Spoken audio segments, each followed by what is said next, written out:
देखिए बच्चों, मैथ की ऑनलाइन क्लास में आपका स्वागत है। कक्षा 10 की क्लास में प्रश्नावली 12.3 देखते हैं। प्रश्नावली 12.3 में कहा है, जब तक अन्यथा न कहा जाए पाई का मान 22/7 प्रयोग कीजिए। ऐसा इसलिए कह देता है क्योंकि पाई का मान 22/7 भी होता है और 3.14 भी होता है। ना कहे तो आप कुछ भी प्रयोग कर सकते हो, लेकिन अगर कह दे कि 22/7 तो 22/7 रखो, 3.14 कहे तो 3.14 रखो। दूसरा अगर रख दोगे तो फिर उत्तर में थोड़ा अंतर आ जाएगा। तो अगर उसने कह दिया है कि ये रखिए तो वही रखिए, नहीं तो फिर थोड़ा गलत माना जाएगा। अगर नहीं कह रहा है तब आप कुछ भी रख सकते हैं।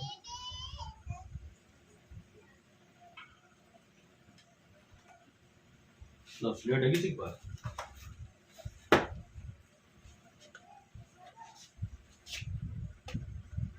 देखिए चित्र देख लेते हैं पहले किस तरीके से बना हुआ है।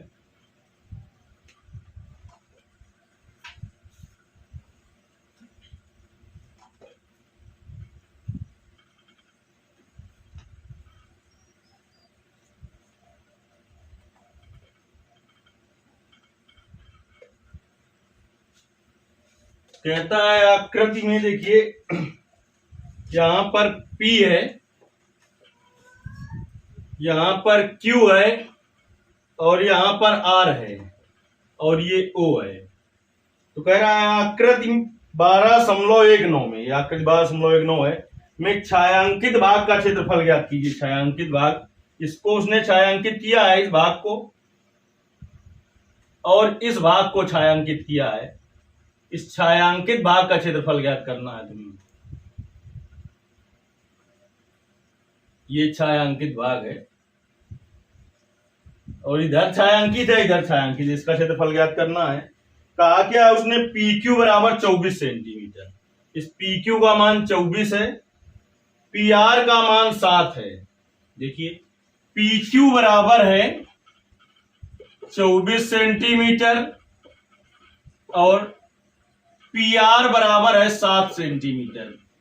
इस रेखांकित भाग का क्षेत्रफल ज्ञात करना है।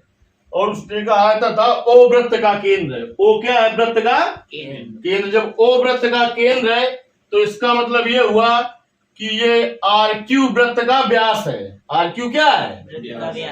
परिधि के एक सिरे से दूसरे सिरे को मिलाने वाली ऐसी रेखा जो वृत्त के केंद्र से होकर जाती है, वृत्त का व्यास कहलाती है। ये देखिए, ये भी रेखाएं एक सिरे से दूसरे सिरे पर जा रही हैं, लेकिन ये केंद्र से होकर नहीं जा रही, इसलिए जीवाएं PR जीवा है और PQ जीवा है। लेकिन ये क्या है आपका? RQ व्यास है, क्योंकि ये केंद्र से होकर जा रही है। तो देखिए व्यास है, अगर व्यास है तो इधर कहीं पर भी कोण बनाइए आप, अर्धवृत्त पर बना कोण होता है। और अर्धवृत्त पर बना कोण कैसा होता है? समकोण। ये आपने पढ़ा होगा। चाहे इधर कहीं भी कोण बना दे इसकी परिधि में, तो वो भी अर्धवृत्त पर बना कोण होगा। और अर्धवृत्त पर बना कोण कैसा होता है?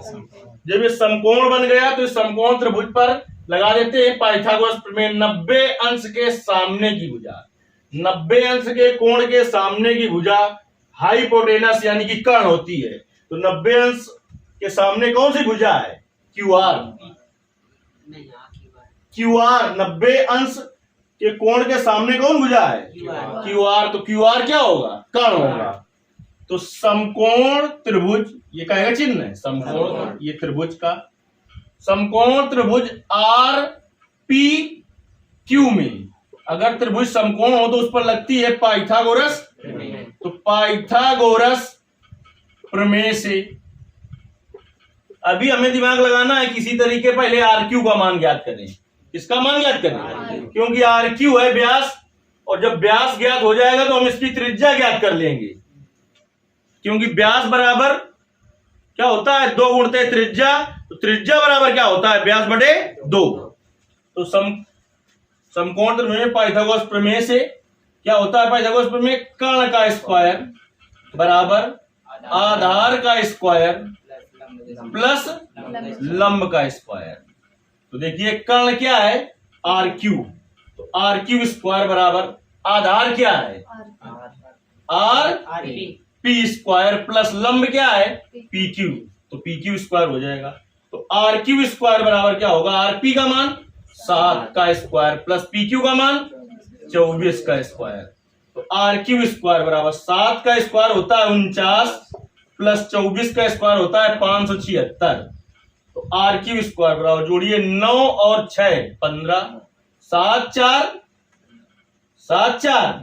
11 एक हासिल का 12 और 5 1 6। ये क्या है, आर क्यू नहीं आर क्यू स्क्वायर। तो आर क्यू बराबर क्या हो जाएगा, प्लस माइनस अंडर रूट 625। तो आर क्यू बराबर क्या होगा, प्लस माइनस 25।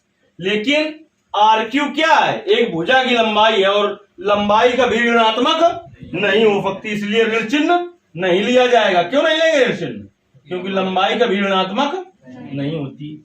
तो आर क्यू क्या है, इसका व्यास है। क्या है आर क्यू, अब हमें व्यास पता चल गया। देखिए क्या पता चल गया, व्यास कितना है 25 सेंटीमीटर। तो त्रिज्या कितनी हो जाएगी, त्रिज्या आर बराबर 25/2 सेंटीमीटर। देखिए इस रेखांकित भाग का क्षेत्रफल कैसे निकलेगा। ये व्यास के द्वारा आधा वृत्त इधर है, आधा वृत्त इधर है।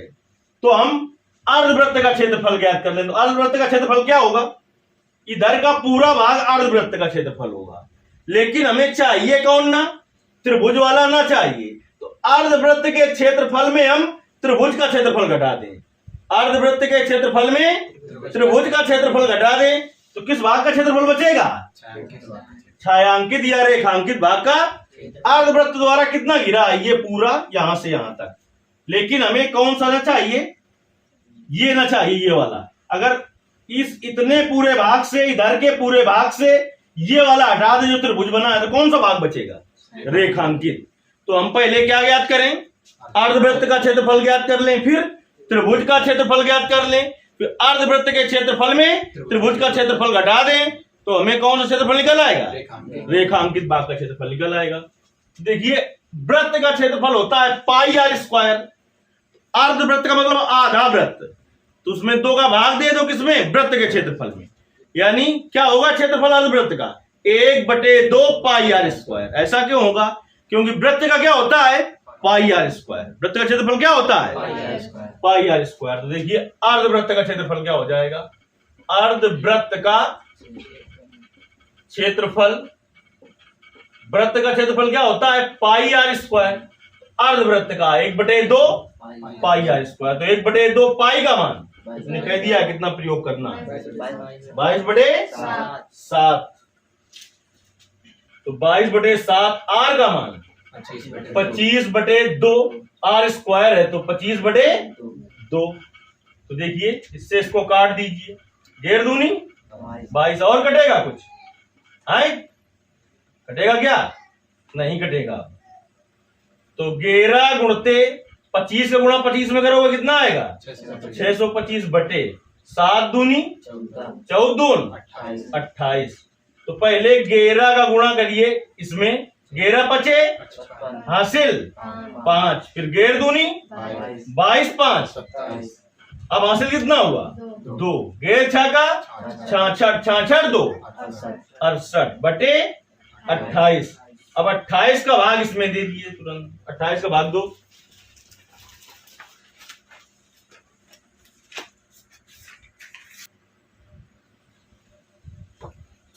देखिए जब 28 का भाग देंगे 6875 में, आप भाग देके देख लेंगे तो 245.53 सेंटीमीटर स्क्वायर आ जाएगा।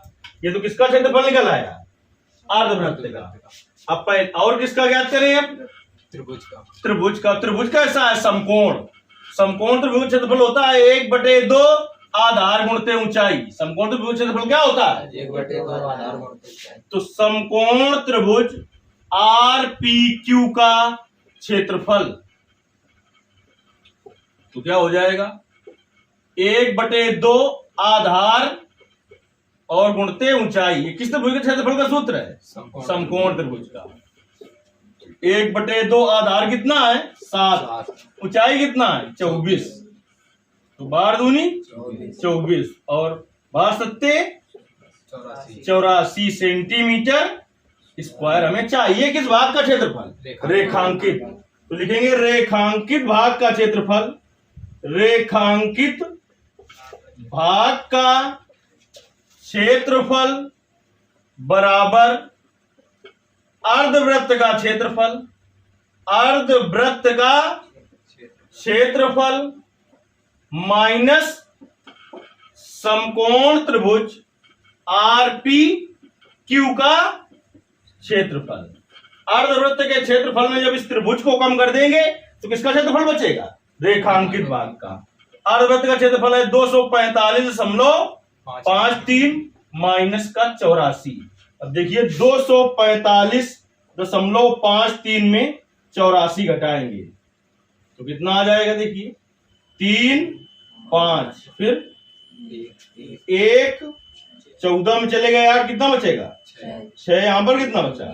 1। तो 161.53 सेंटीमीटर स्क्वायर। देखिए उत्तर, देखिए रेखांकित भाग का क्षेत्रफल निकल आया 161.56 सेंटीमीटर स्क्वायर। क्या है? चलिए ठीक है, बटे में आ रहा तो उससे तुम्हें कुछ नहीं मतलब, उसका जो उत्तर आ रहा है उसमें बटे में कितना है?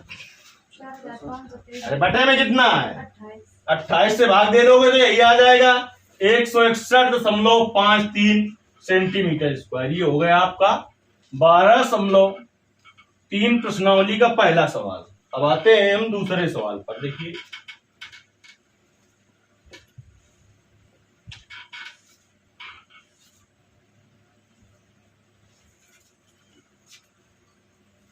दूसरा सवाल देख लेते हैं। दूसरे सवाल में भी एक वृत्त और दो वृत्त बनाने पड़ेंगे, एक बड़ा एक छोटा।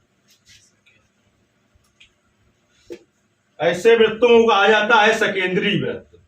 ऐसे वृत्त जिनके केंद्र एक ही हों और त्रिज्याएं अलग अलग हों, ऐसे वृत्तों को कहते हैं सकेंद्रीय वृत्त।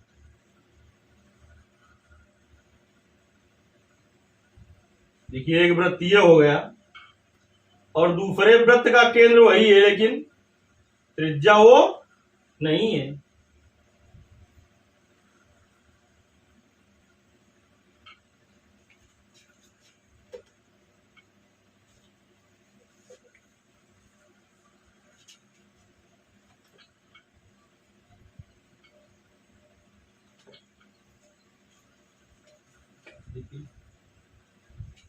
एक दिन हमने बताया था वृत्तखंड और त्रिज्यखंड।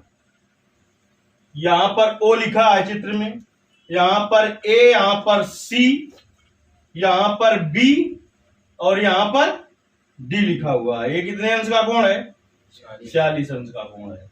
इस रेखांकित भाग का क्षेत्रफल चाहिए। किसका चाहिए? ये रेखांकित, देखिए किताब में इधर का रेखांकित है, इस वाले वृत्त के बाहर का ये रेखांकित है। तो हम क्या करें, देखिए समझ लेते हैं क्या करें। कहता है आकृति 12.20 में छायांकित भाग का क्षेत्रफल ज्ञात कीजिए। यदि केंद्र ओ वाले दोनों सकेंद्रीय वृत्तों की त्रिज्याएं 7 सेंटीमीटर और 14 सेंटीमीटर, 14 किसकी होगी? बड़े वाले की। बड़े वाली कितनी है? 14 सेंटीमीटर। यहां से यहां तक, यहां से यहां तक 14 होगी, लेकिन छोटे वाले कितनी है? 7 सेंटीमीटर। क्या सेंटीमीटर है? 7 सेंटीमीटर। तो बड़े वाले का त्रिज्यखंड ये है। त्रिज्यखंड का सूत्र बताया गया था आपको। त्रिज्यखंड का क्षेत्रफल क्या बताया गया था? पाई आर स्क्वायर थीटा बटे 360 ऐसा आपको बताया गया था। ठीक, तो ये तो अगर आर लेंगे 14, क्या लेंगे यार? 14 लेंगे। त्रिज्या 14 का मतलब ये त्रिज्यखंड ए ओ सी का क्षेत्रफल निकल आएगा। ए ओ सी का मतलब ये भाग और ये भाग, लेकिन ये ऊपर वाला ना चाहिए। तो ऊपर वाला त्रिज्यखंड क्या है? बी ओ डी, यानी त्रिज्यखंड ए ओ सी के क्षेत्रफल में त्रिज्यखंड बी ओ डी का क्षेत्रफल घटा दें तो किसका बचेगा? रेखांकित भाग का क्षेत्रफल। थीटा दोनों के लिए समान रहेगा, चाहे इसका ज्ञात करो तो 40 अंश रहेगा और चाहे इसका ज्ञात करो तो 40 रहेगा। लेकिन त्रिज्या बदल जाएगी। इस AOC के लिए त्रिज्या क्या होगी? 14 सेंटीमीटर। क्या होगी? 14 सेंटीमीटर। 14 सेंटीमीटर। और BOD के लिए क्या रहेगी? 7 सेंटीमीटर। देखिए रेखांकित भाग का क्षेत्रफल पहले लिख दें चाहे कि त्रिज्य खंड थीटा तो सबके लिए कैसा है? समान है। कितना? 40 अंश। त्रिज्य खंड AOC, माना त्रिज्य खंड AOC की त्रिज्या R1 बराबर 14 सेंटीमीटर और त्रिज्य खंड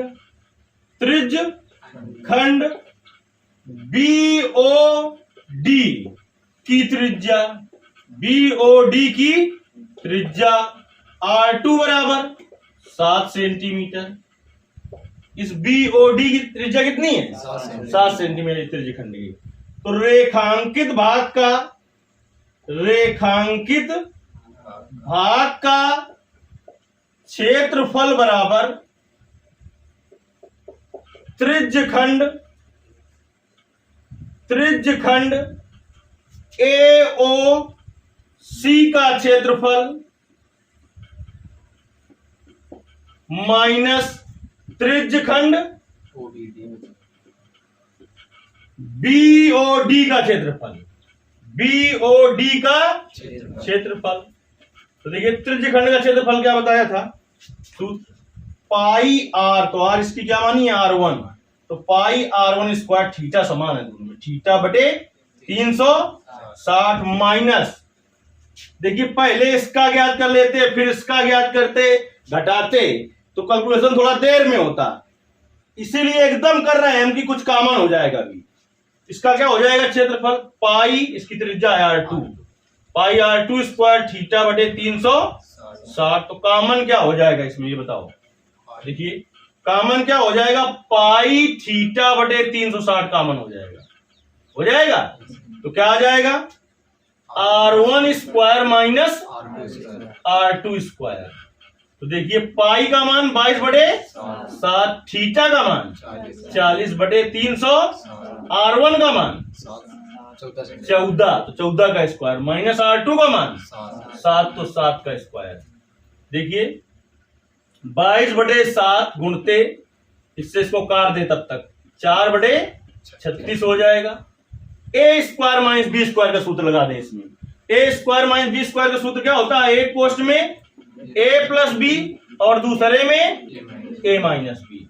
इस 4 से काट दो 4 का 36, तो 22 बटे 7 गुणते 1 बटे 9, 14 7 21, 14 प्लस 7 21 और 14 माइनस 7, तो 7 से 7 कट गया। अब देखिए 3 से वो काट दें, 3 तिरका 9, 7 तिरका 21, तो 22 गुणते 7, 7 दूनी 14, 7 दूनी 14 1 बटे 3, 3 का भाग देंगे इसमें, 5 3 15, फिर क्या होगा? कै बार जाएगा? फिर एक बार, 4 उतार लेंगे, एक बार जाएगा, शेष 1 बचा, दशमलव लगा दिया, 3 तिरका 9, दशमलव लगा है, फिर एक शेष बचा तो एक 0 बढ़ा सकते हैं, 3 तिरका 9। देखिए उत्तर मिलाइएगा, सेंटीमीटर स्क्वायर क्षेत्रफल है, मात्रक हो जाएगा सेंटीमीटर स्क्वायर। बटे में आ रहा है क्या? 153 बटे 3 सेंटीमीटर स्क्वायर। आपको भाग दे के पूरा हल कर लेना है, आपको इतना जब तक क्लियर करना है, फिर इसके आगे का आपको फिर बताया जाएगा।